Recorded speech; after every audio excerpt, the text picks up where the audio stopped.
আসসালামু আলাইকুম। এসে পড়লাম আরও একটি নতুন ভিডিও নিয়ে আপনাদের মাঝে। মারু ব্লগিং থেকে সবাইকে স্বাগতম। আজকে আমার বাবা সকালবেলা বাজারে গিয়েছে, বাজারে গিয়ে আপনার এই যে মাছগুলো নিয়ে এসেছে। আর এদিক দিয়ে আমার ছোট ভাই আমাদের এই যে গরুগুলোর জন্য খাবার বানাচ্ছে। এখন খের কাটতেছে, এগুলো দিয়ে ও খাবার বানাবে।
আর এখানে আমি আজকে রুটি বানানোর একটু প্র্যাকটিস করতেছিলাম, দেখতেছিলাম যে আমার আগের সেই রুটি বানানোর স্কেলটা এখনও আছে কি না। তো দেখলাম যে না, আমার আগের যে রুটি বানানোর স্কেল সেটা এখনও আছে, আগের মতোই পারফেক্ট গোল হচ্ছে। মাঝে মধ্যে একটু সহযোগিতা করি আর কি ঘরের কাজের জন্য।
আর এখানে আমার কাকাতো ভাই এই যে ও বিস্কুট পানির ভিতরে চোবাচ্ছে।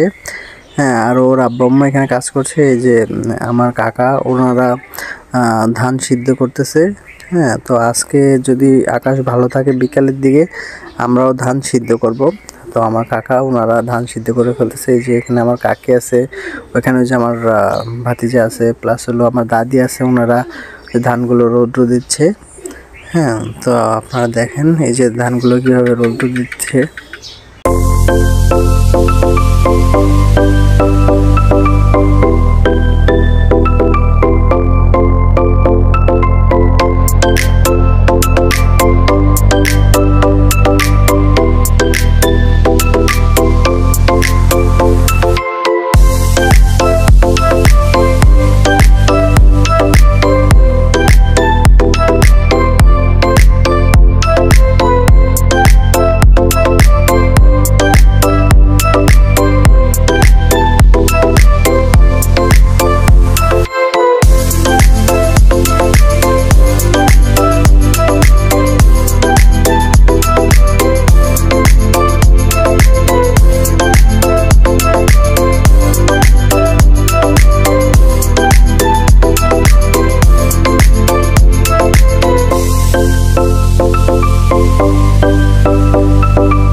আর এখন আমি এখানে এসেছি, আমার দাদা, আমার বাড়ির দাদা, উনি ওনার নিজের ধান ক্ষেতের ধান কাটতেছে। উনি কোনো বদলা পায় নাই, তো উনি একলাই নিজে নিজে ধান কাটতেছে এখানে এই রোদ্রের মধ্যে। তারপরে দাদার কাছে আমি জিজ্ঞেস করলাম যে কি কোনো বদলা পাও নাই নাকি? পরে বলতেছে যে না। তো তুমি এখন কি করতেছো? আমি দাদা তোমাকে ভিডিও করার জন্য আসছি। বলছে ভিডিও না করে তুমি তো আমার সাথে ধান কাটতে পারো।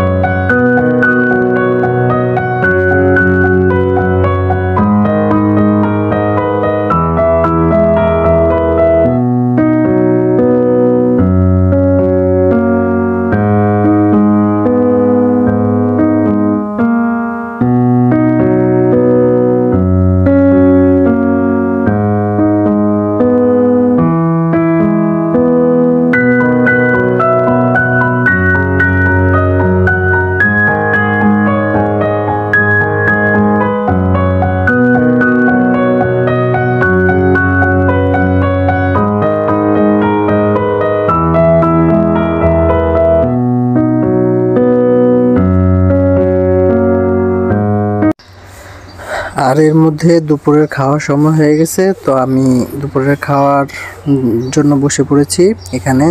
আর আমার সাথে আমার ছোট বোন এদিক দিয়ে বসবে এখন। দেখেন আমি এখন দুপুরের খাবার খাচ্ছি আর ও সাথে বসেছে, আর সবাই আস্তে আস্তে আসবে।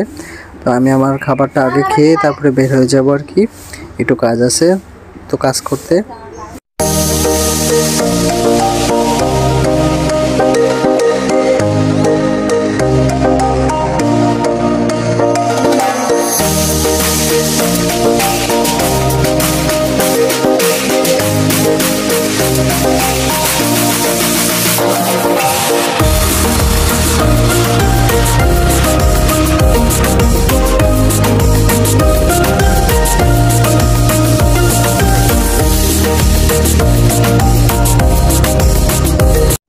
আর এর মধ্যে খাবার শেষ হওয়ার পরেই বের হবো যখন, তখনই দেখলাম হঠাৎ করে বৃষ্টি নেমে গেছে।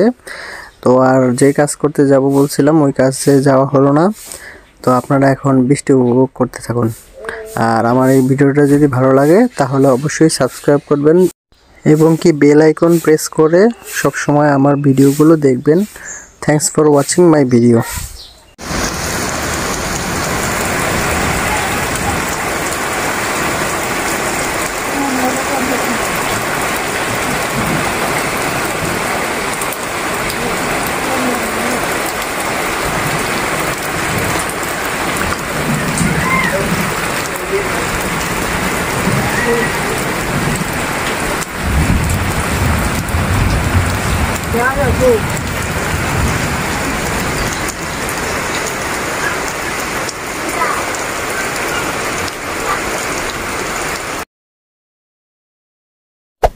Hey there. Subscribe to my channel. And also press this bell.